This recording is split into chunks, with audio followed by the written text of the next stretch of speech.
तो दोस्तों, एक और नया दिन और मैं बलजीत परमार हाजिर हूँ एक और नई कहानी, नया किस्सा लेकर। आज आपको सुनाएंगे छोटा राजन की ऑस्ट्रेलिया में बताए हुए 12 साल की कहानी।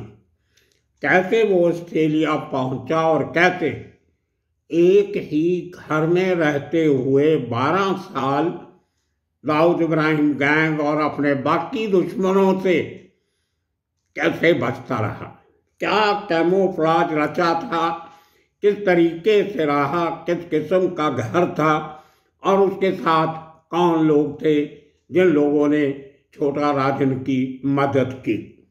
ये कहानी सारी सुनाई है ऑस्ट्रेलिया के एक मास्टर स्टोरी टेलर जो अपना ब्लॉग भी चलाते हैं और 2020 में उन्होंने कई सालों की मेहनत और रिसर्च करने के बाद अपने इस आर्टिकल में छोटा राजन के ऑस्ट्रेलिया के दिनों की कहानी सुनाई, जिसको आज तक ना तो हमारी एजेंसीज ने ना हमारे किसी और अदारे ने उसको चैलेंज किया जहाँ गलत बताया। उस ब्लॉगर का नाम है मार्क जे स्मिथ। ये ऑस्ट्रेलिया का रहने वाला है और एक किस्म का प्राइवेट जासूस भी है। लिटिगेशन कंपनी जो होती हैं, जिनको हम यहाँ पे वकीलों की कंपनी कह देते हैं, सॉलिसिटर बड़े बड़े जो बहुत बड़े बिजनेस का काम लेते हैं, उनमें कई बार जो विक्टिम होता है वो उसके पास अपने इतने पैसे नहीं होते महंगे केस लड़ने के लिए, उनकी लिटिगेशन की फंडिंग भी ये आदमी करता है, मार्क स्मिथ।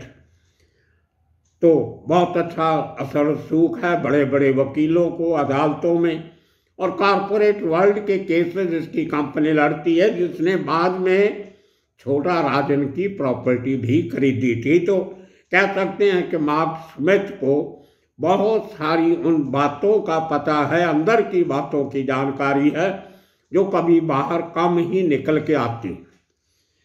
सबसे बड़े दावे जो मार्क स्मिथ ने किए, जिनका डिटेल में जिक्र हम इस एपिसोड के आधे जो पीछे वाला आधा पार्ट है, नेक्स्ट पार्ट, उसमें बता रहे हैं।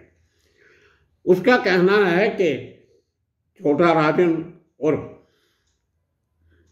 राजेंद्र निखलजी, ये आदमी 2003 में जिम्बाब्वे के पासपोर्ट से, जिम्बाब्वे की इंडियन एम्बेसी से इशू किए गए पासपोर्ट के बेस पे ऑस्ट्रेलिया में एंटर करता है और वो पासपोर्ट इसका 2008 में ख़त्म हो जाता है, जिसको दोबारा ऑस्ट्रेलिया में हमारा जो इंडियन हाई कमिश्नर है या डिप्टी हाई कमिश्नर है सिडनी का, वो इसको दूसरा पासपोर्ट देती है जो सिडनी से इशू हुआ। फोटो छोटा राजन की है और नाम मोहन कुमार ऑफ मांडिया कर्नाटका उसका है। ये सब बातें आपको मालूम है। मार्क स्मिथ का कहना है कि ऑस्ट्रेलिया के सिडनी से 36 मील दूर एक एरिया है, दोराल सबर्ब है सिडनी का। वहाँ पे एक बहुत बड़ी प्रॉपर्टी जो ओल्ड नॉर्थ वेस्ट रोड पे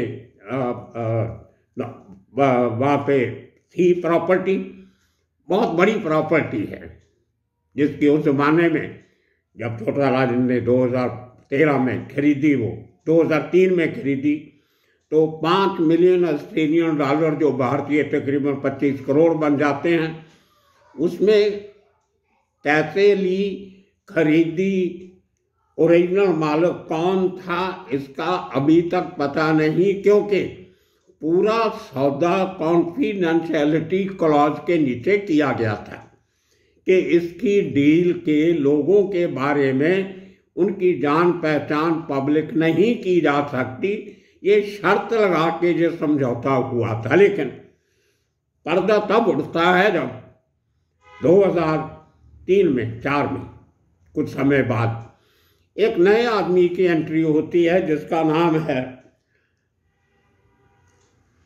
रैल्फ पालीगरो।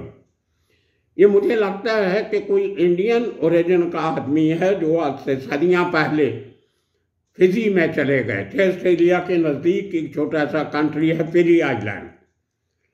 वहाँ पे भारतीय मूल के खासतौर से बिहार और यूपी के बहुत से लोग हैं। उनमें से एक है, क्योंकि उसकी पत्नी का नाम अमृता पालीगरू है। तो ये आदमी सामने आता है छोटा राजन के बिहाफ पे ऑस्ट्रेलिया के कागजों में। ये आदमी को छोटा राजन अपनी पावर ऑफ अटॉर्नी देता है, मोहन कुमार के उसका नाम था पासपोर्ट पे, कि मेरे बिहाफ पे सब कागज पत्तर, मेरा काम धाम सब ये रैल्फ पालीगरू देखेगा। उसमें कहीं ये नहीं लिखा गया कि ये मेरी प्रॉपर्टी बेच सकता है कि खरीद सकता है, लेकिन general power of attorney GPA वो इस रैल्फ पालीगरू को मोहन कुमार और छोटा राजन ने दी। उसके बेस पे वो आदमी जो छोटा राजन करना चाहता था उसके बिहाफ पे ये पूरा काम ये रैल्फ पालीगरू करता था।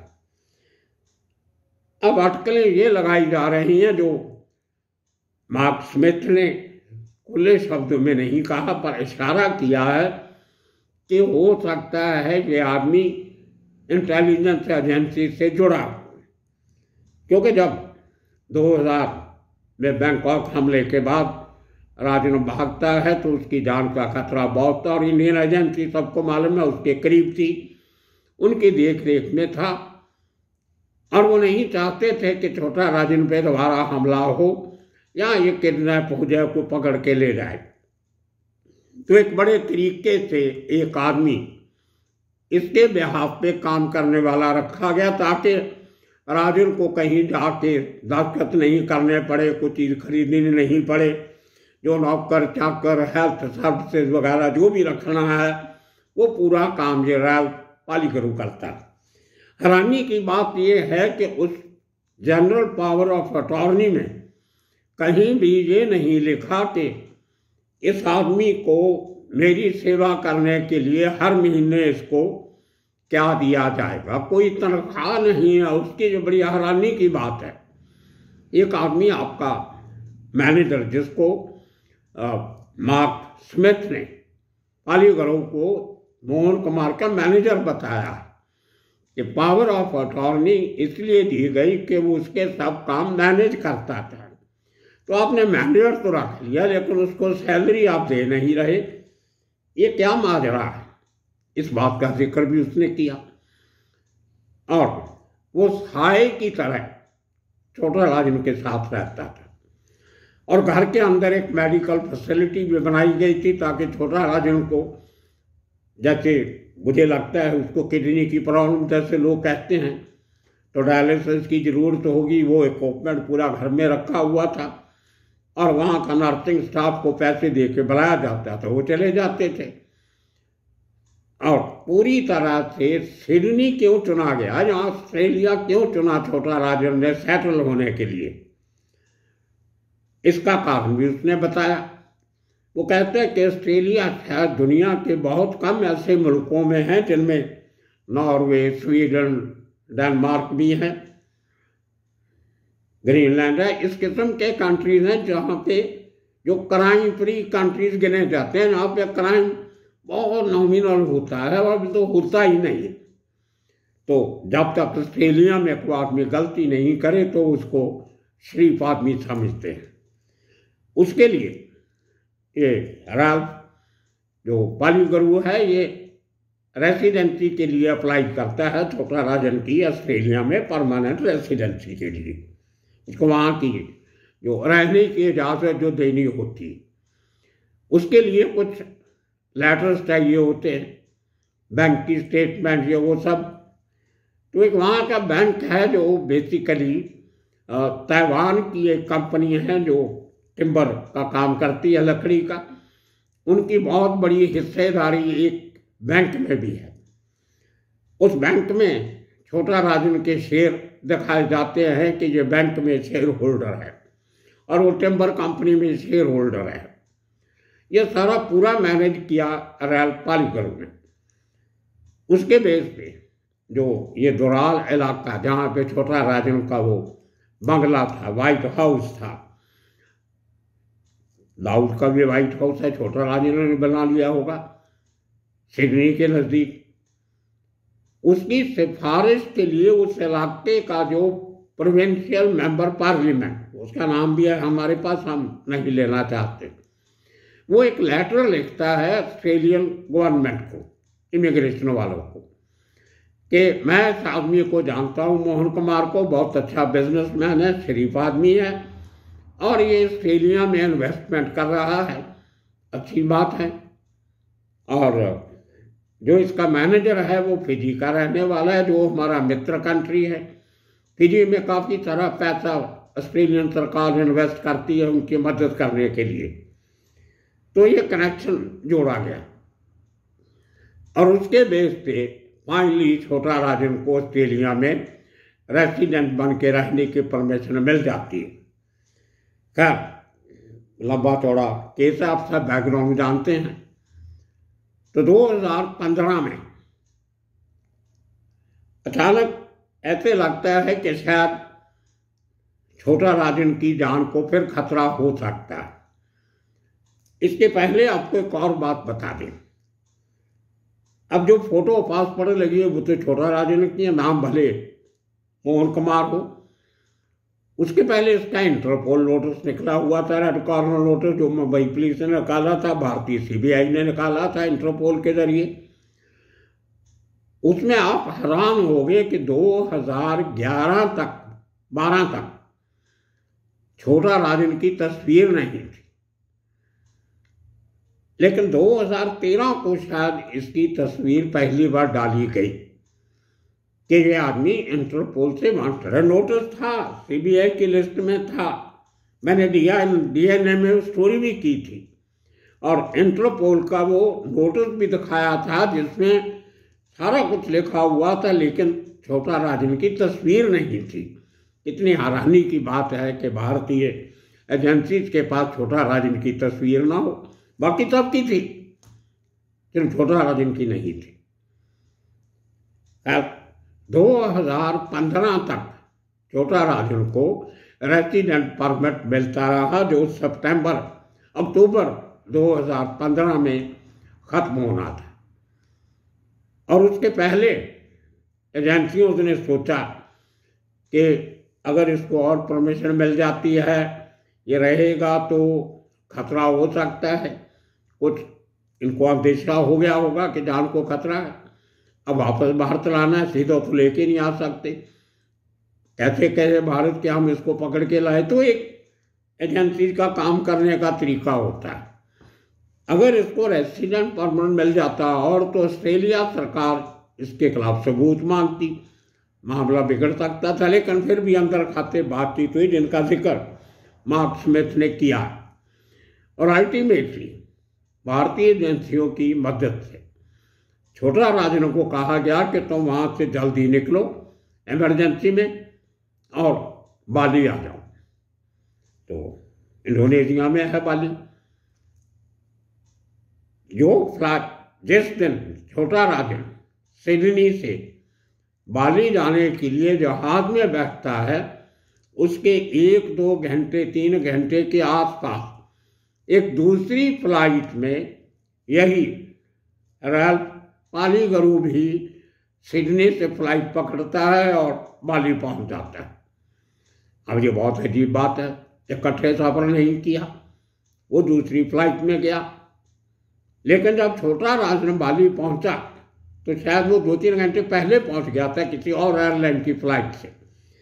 छोटा राजन गरुड़ा की फ्लाइट से गया था, वो दूसरी किसी एयरलाइन की फ्लाइट से गया। तो राजन के पहुंचने के पहले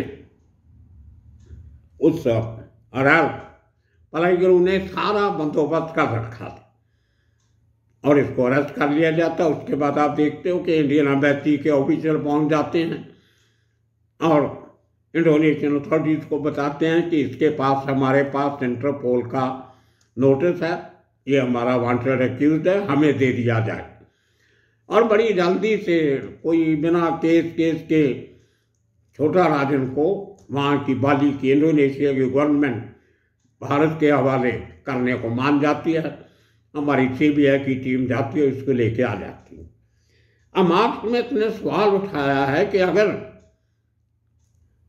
ऐसी क्या बात थी कि इस रैल्फ पालीगरू को बाली जाना पड़ा, वो घूमने तो गया नहीं था, वो सिर्फ एक रात वहां पे रोका इसके अरेस्ट होने के बाद, और सारा बंदोबस्त करके दूसरे दिन शाम को फिर वापस ऑस्ट्रेलिया आ जाता है। मतलब उसका जो काम था कि छोटा राजन को यहाँ पहुँचा देना है और क्या करना है वो अपने तरीके से हैंडल करना, वो उसका जो जॉब था वो करके वापस ऑस्ट्रेलिया चला जाता। सो दोस्तों, ये कहानी कैसे एक गैंगस्टर इतनी महंगी प्रॉपर्टी ऑस्ट्रेलिया में जाके ले सकता है, 12 साल वहाँ पे रहता भी है, पासपोर्ट भी वहाँ से 2008 में बना लेता है, जिसकी डिटेल आप अगले हिस्से में देख सकते हो। ये सरकारी मदद के बिना नहीं हो सकता। कोई भी बड़ा गैंगस्टर सरकारी सरपरस्ती के बिना सरवाइव नहीं कर सकता, वो भले दाऊद इब्राहिम हो, छोटा राजन हो या कोई और हो। आप जब सरकार के खिलाफ, एजेंसीज के खिलाफ हो जाओ तो फिर आपको बख्शा भी नहीं जाता। ये भी एक असूल है अंडरवर्ल्ड में। और छोटा राजन के जितने खास आदमी थे जो गैंगवार में मारे नहीं गए, वो आज भी अलग-अलग कंट्रीज में बड़े सेफ रह रहे हैं। उनको एडजस्ट किया गया है, उनको रिसेटल किया गया है। तो ये एजेंसीज करती हैं, उनको करनी भी पड़ती हैं, क्योंकि बहुत से काम इनसे करवाए जाते हैं, बहुत सी जिम्मेदारियां दी जाती हैं। तो अब दोस्तों, अगले हिस्से में आप सुनिए कि ये पूरा माजरा था क्या, जिसको लेके छोटा राजन को ऑस्ट्रेलिया में शरण लेनी पड़ी, रेसिडेंसी परमिट भी मिल गया, करोड़ों रुपए की फंडिंग भी मिल गई। एक प्रॉपर्टी 25 करोड़ के करीब है, वो जो जिसकी तस्वीरें आपको दिखाएंगे, अभी भी साथ साथ चल रही हैं, आपने देख ली होगी, लेकिन एक एक करके सबका जो ब्यौरा है वो आपको दूसरे पार्ट में देते हैं, देखिए। सो दोस्तों, अब आपको सुनाते हैं मार्क स्मिथ ने जो अपने उस ब्लॉग में लिखा इसके पासपोर्ट के बारे में, राजन के पासपोर्ट। उसके मुताबिक और भारत की सीबीआई के मुताबिक भी ये मोहन कुमार के नाम का पासपोर्ट, जो उसके पहले 93 में जब छोटा राजन भागा इंडिया से ब्लास्ट के बाद, तो वो किसी विजय भाई के नाम से, विजय शेट्टी के नाम से उसके पासपोर्ट पे गया था। वो मुंडी कार्ड तभी बनता था, पासपोर्ट किसी के नाम पे बना लो, उसके बाद फ़ोटो चेंज हो जाती थी, अपनी फ़ोटो लगा के चले जाओ। बहुत आसान काम था उस ज़माने में। उसको मुंडी कट पासपोर्ट कहते थे। मुंडी सर को कहते हैं महाराष्ट्र में। तो मुंडी कट पासपोर्ट पे वो विजय भाई बन के भारत छोड़ के चला गया था। लेकिन वो पासपोर्ट जो भी था वो 2098 में वो एक्सपायर हो गया। तो 5 साल का था, अब उसको एक्सटेंड करवाना था। उसके बाद वो आदमी जो है ये 98 में नया पासपोर्ट बनवाता है, बाहर बैठा होता है, लेकिन मोहन कुमार के नाम पे किसी मोहन कुमार को खड़ा किया, पैसे दिए बेंगलोर के पासपोर्ट ऑफिस में। सीबीआई के मुताबिक भी उस केस में 3 मुलाजिम थे, उनको सज़ा भी हुई है 7-7 साल की, कि आदमी प्रदेश में बैठा है और उसका पासपोर्ट बेंगलोर में कैसे बन गया। वो पासपोर्ट 98 में बनता है, वो 2003 में ख़त्म होना होता है। तो 2000 में राजन के ऊपर अटैक हो जाता है, तभी वो 98 में जो उसका पासपोर्ट था मोहन कुमार वाला, उसके ऊपर ट्रैवल कर रहा होता है। बैंकॉक में उसका नाम मोहन कुमार था, वही पासपोर्ट था जिसकी फ़ोटो आप अपनी स्क्रीन पे देख रहे हो। उसके बाद अटैक के बाद वो आदमी भागता है, 2-3 साल इधर उधर छिपता है, करता है। जब लोग बोलते थे ईरान में चला गया, तो वहाँ पे अपना इलाज करवाया। तो काफ़ी लंबी चौड़ी कहानी है, वो आप सबको मालूम है, रिपीट नहीं करेंगे। अब करते करते 2003 आ जाता है। तो 2003 में उसका पासपोर्ट एक्सपायर हो गया, 5 साल का तो बनाना था, उसके पहले वो जिम्बाब्वे चला जाता है। दोस्तों, जब यहाँ हिंदुस्तान में खबरें उड़ी थी कि छोटा राजन शायद साउथ अफ्रीका में चला गया है, लेकिन साउथ अफ्रीका उसके लिए सेफ नहीं था। जिम्बाब्वे बिल्कुल साउथ अफ्रीका के साथ लगता छोटा कंट्री है। पहले इसको रोडेशिया कहते थे नस्लवाद के टाइम पे, बाद में इसका नाम आज़ादी के बाद जिम्बाब्वे रख दिया गया। वहाँ की क्रिकेट टीम बहुत मशहूर है जॉन्टी रोड्स की। जॉन्टी रोड्स के जो बुज़ुर्ग थे, दादा परदादा, वो रोड्स के नाम से ही रोडेशिया उस कंट्री का नाम पड़ा था। तो जॉन्टी रोड्स उसी ख़ानदान से है। रोडेशिया बदल के जिम्बाब्वे बन गया। वहाँ पे इंडियन एम्बेसी में जाके मोहन कुमार का जो इसका पासपोर्ट ख़त्म हो रहा था 2003 में, वो नया पासपोर्ट इशू किया जाता है जिम्बाब्वे की इंडियन एम्बेसी में। अब देखिए, क्या इंडियन एम्बेसी को पता नहीं है जिम्बाब्वे की कि ये आदमी जो है इसके ऊपर गोलियां चली हैं, ये राजन है, उसकी फ़ोटो लगी हुई है। उसके बावजूद जिम्बाब्वे में छोटा राजन की फ़ोटो देखते हुए भी उसको मोहन कुमार के नाम पे नया पासपोर्ट क्यों बना दिया गया, ये बहुत बड़ा सवाल है। चलो, कर्नाटका में पहला पासपोर्ट तो इसने पैसे दे के, रिश्वत दे के बना लिया, उसमें लोगों को सजा हो गई।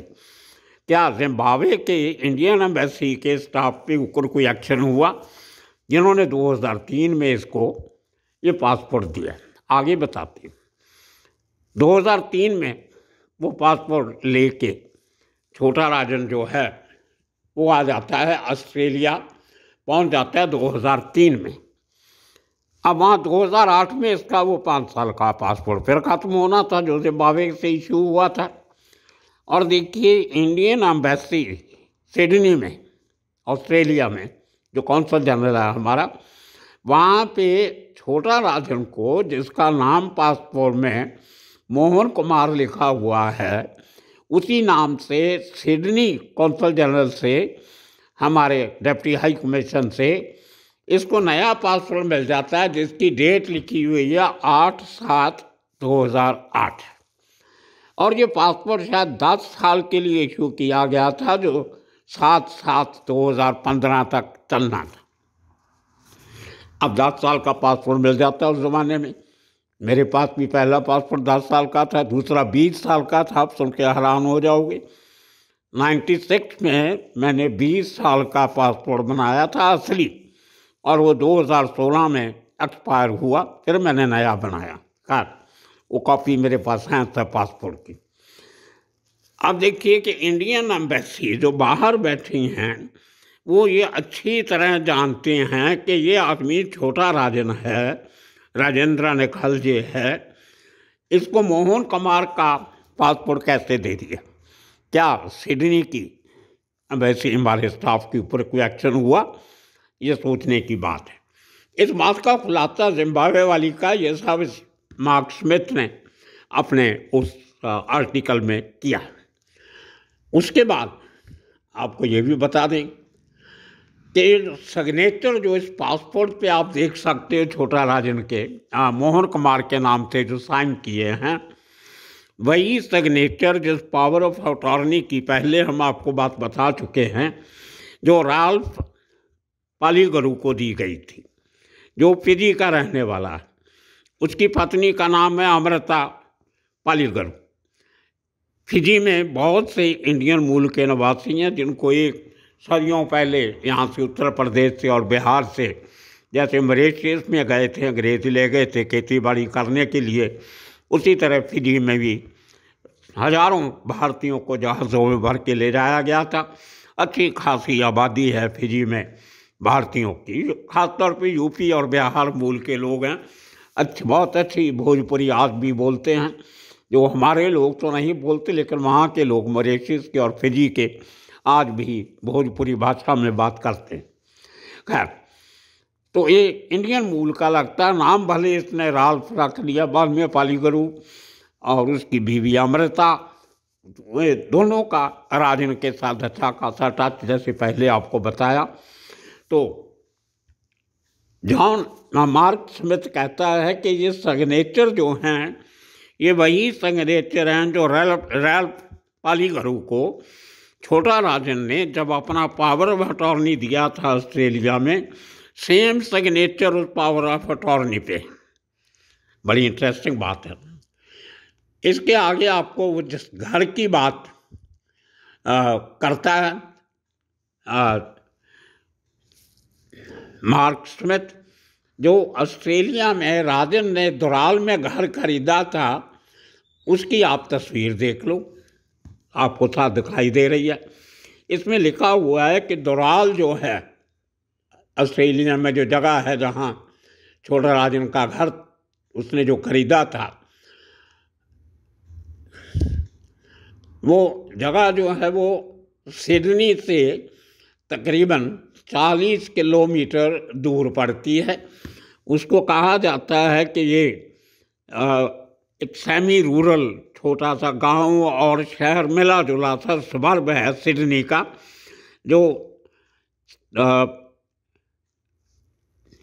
36 kilometre north west of the Sydney central business district वहाँ पे। तो एक तरह से है सिडनी के अंदर, लेकिन काफ़ी बाहर है, 36 किलोमीटर बाहर जाके बना हुआ है। ये गूगल मैप का भी आप देख सकते हो।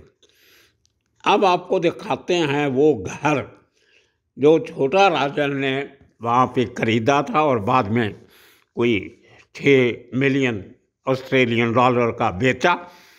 उसकी फाइनल डील 2020 में होती है, जब छोटा राजन दिल्ली की तिहाड़ जेल में था, लेकिन वहाँ से भी उसने सब कागज पत्र भेजे और अपना पैसा जो बनता था वो लिया। मार्क स्मिथ का ये दावा है। ये उस घर की तस्वीर है जो आप अपनी स्क्रीन पे देख सकते हो। 632 ओल्ड नदरन रोड, दुराल। ये दुराल उस बर्ग का नाम है। बहुत बड़ा घर था, इसके अंदर एक पूरी मेडिकल फैसिलिटी भी थी। जो लोग कहते थे छोटा राजन को कुछ बीमारियां चल रही हैं, इलाज करवाना होता है, तो इसने mini hospital, nursing home sort of thing अपने घर में भी बना रखा था। सो दोस्तों, ये बड़े लोगों की बड़ी बातें हैं। तो ये पूरा किस्सा जॉन स्मिथ ने सुना, मार्क स्मिथ ने सुना है। तो दोस्तों, आपको बता दें, जैसे आपने सुना, ये मार्क स्मिथ ने तकरीबन 18 पेज की अपनी रिपोर्ट जो है ब्लॉग पे डाली थी 2020 में।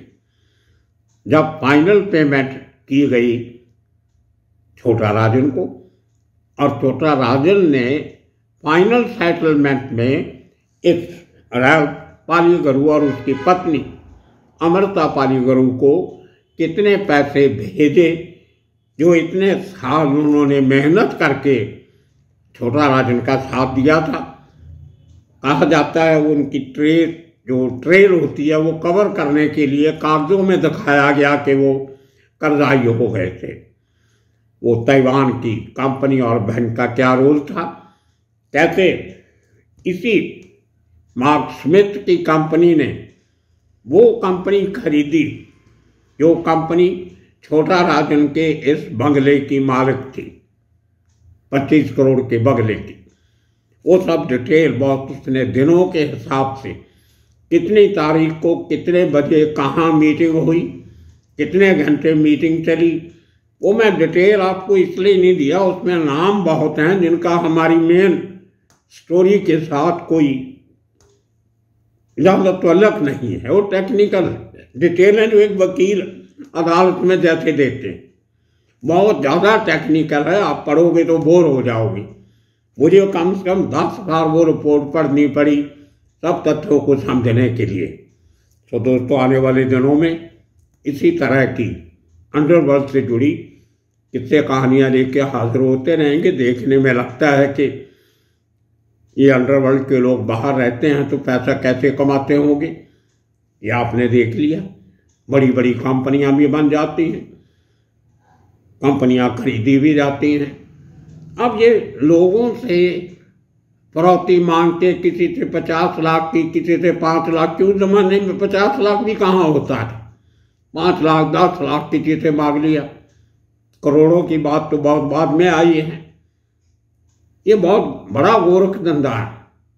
कैसे पैसा कमाया हुआ रेगुलर जो हफ्ता इकट्ठा होता है वो करोड़ों में होता है।